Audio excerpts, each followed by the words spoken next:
Hello YouTube family, कैसे हैं आप सब लोग। तो आज हम डिस्कस करने जा रहे हैं question answers of the chapter the day the river spoke.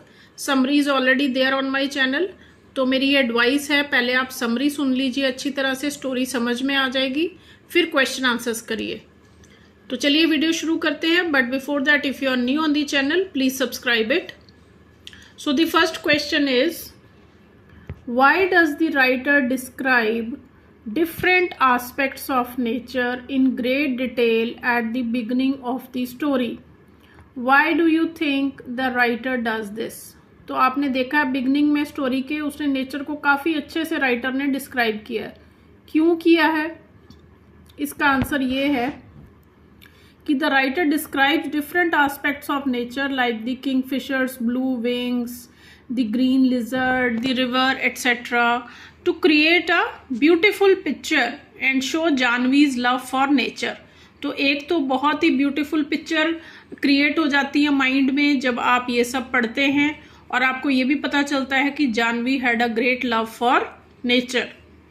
It makes the story enjoyable and hints that the river in the story is special. तो इससे क्या है, स्टोरी थोड़ी इंटरेस्टिंग बन जाती है, इंजॉयबल बन जाती है, और आपको ये भी पता चलता है कि जो रिवर है वो बहुत ही स्पेशल है इस स्टोरी में. The writer does this to tell us that Janvi is very close to nature and specially the river. तो ये सब राइटर ने इसलिए डिस्क्राइब किया है ताकि हमें पता चल सके कि जानवी जो है वो प्रकृति के, नेचर के बहुत क्लोज है, और स्पेशली जो रिवर है उसके वो काफ़ी क्लोज है. Clear? Now next question is, how did the river know so much about Janvi? तो रिवर को इतना सब कैसे पता था जानवी के बारे में? The river knew so much about Janvi because Janvi visited there every day. तो आपने पढ़ा है स्टोरी में कि जानवी हर रोज उस रिवर के किनारे पर जाकर बैठती थी. तो that is why the river knew so much. River को इतना कुछ पता था जानवी के बारे में. She shared her thoughts and feelings so the river understood her dreams and fears. तो क्योंकि जानवी अपनी हर बात शेयर करती थी, वहाँ पर जाकर अपनी फीलिंग्स और थॉट्स शेयर करती थी, तो रिवर को भी पता था कि इसको किस चीज़ से डर लगता है और क्या इसके सपने हैं. So the river understood her dreams and fears. Question number 3, Janvi says, and I am so old now, they will never let me go. What can you infer about Janvi and the school from this line? तो इससे आप, इस line से आपको जानवी और school के बारे में क्या पता चलता है जब जानवी ने कहा कि I am so old now? Janvi thinks that she is too old, almost 10 to start the school. तो आपको पता है स्कूल में बच्चा जो है वो 2.5-3 ईयर्स तक चला जाता है, बट जानवी जो है वो ऑलरेडी 10 ईयर्स की हो चुकी थी. सो उसको लगता था कि वो बहुत बड़ी हो गई है स्कूल स्टार्ट करने के लिए. She is scared that the school will not easily accept her. उसको लगता था, उसको डर लगता था कि स्कूल उसको लेगा नहीं इस एज में. She feels that she has missed her chance.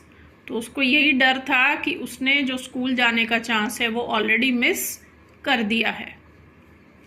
Next question is, why did the river laugh when Janvi said she would be scared at school? तो रिवर हंसने क्यों लग गई जब जानवी ने कहा कि मुझे स्कूल जाने से डर लगता है? River laughed when Janvi said that she would be scared at school because the river knew that Janvi was brave enough to face spiders, lizards, etc.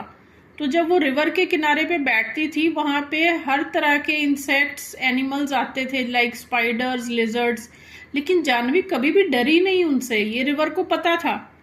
The river found it very funny that she was scared of school which was not dangerous. तो उसको बड़ी हंसी आई river को ये सुन के कि जानवी को school से डर लग रहा है, जो कि बिल्कुल खतरनाक, बिल्कुल डेंजरस है ही नहीं, जबकि वो स्पाइडर्स और लिजर्ड से तो डरती नहीं थी.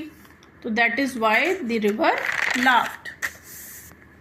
Question number 5, I hope you are understanding the answers children.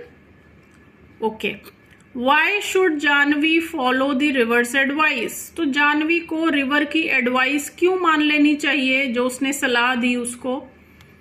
Janvi should follow the river's advice because the river knows her well. तो रिवर बहुत अच्छे से उसको जानती है। It encourages her to be brave, try to going to school and believe in herself. तो river उसको बहुत इनकरेज करती है कि तुम्हें स्कूल जाना चाहिए, ब्रेव बनना चाहिए और अपने आप में विश्वास रखना चाहिए। This advice helps Janvi achieve her dream of going to school. और रिवर के एडवाइस मानने पर ही जानवी के सपने पूरे हो सके स्कूल जाने के। Clear?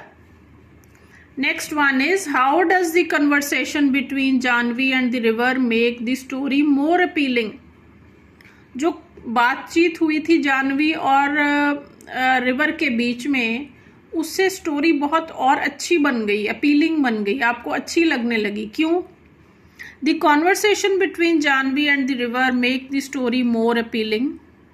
The talking river makes the story exciting and magical. तो जब हम किसी नॉन लिविंग थिंग को बात करते हुए देखते हैं ना, तो हमें बहुत एक्साइटिंग लगता है, बड़ा जादुई सा लगता है, बड़ा मैजिकल सा लगता है। तो जब हमने टॉकिंग स्टोरी रिवर के बारे में हम पढ़ते हैं तो हमें मैजिकल और एक्साइटिंग फील होता है। The river talks like a human and thus the story becomes more interesting. तो जब हम पढ़ते हैं कि रिवर एक आम इंसान की तरह बात कर रही है, तो स्टोरी बहुत ही इंटरेस्टिंग बन जाती है। Next, what is the main message that the writer intends to convey? तो इस स्टोरी के द्वारा जो राइटर है वो क्या मैसेज हमें देना चाहता है? The main message is that with courage and determination one can overcome challenges and fulfil one's dreams. तो ये सबसे पहला मैसेज तो ये है कि अगर हमारी डिटर्मिनेशन स्ट्रांग है, अगर हमारी विल पावर है, तो हम अपने ड्रीम्स को फुलफिल कर सकते हैं, अपने सपने पूरे कर सकते हैं। So we should never lose heart and try to cross all the obstacles in our way. तो अगर कोई रास्ते में हमारे कोई मुश्किलें आ गई हैं, तो हमें उन्हें बहुत ब्रेवरी के साथ, बहुत हौसले के साथ उन ऑब्स्टेकल्स को पार करना चाहिए और अपना दिल छोड़ना नहीं चाहिए। We should not lose our heart. Secondly, it also conveys a message that the girls are no less than boys and girls should be allowed to fulfill their dreams. और दूसरी बड़ी बात ये सीखने को मिलती है कि लड़कियां लड़कों से कम नहीं होती हैं किसी भी मामले में, और उनको भी अपने सपने पूरे करने देने चाहिए। उनको पूरा हक है कि वो अपने सपने पूरे कर सकें। Clear? So that is all children for this chapter. Summary जरूर सुन लीजिए पहले, and if you find the video useful please like and share.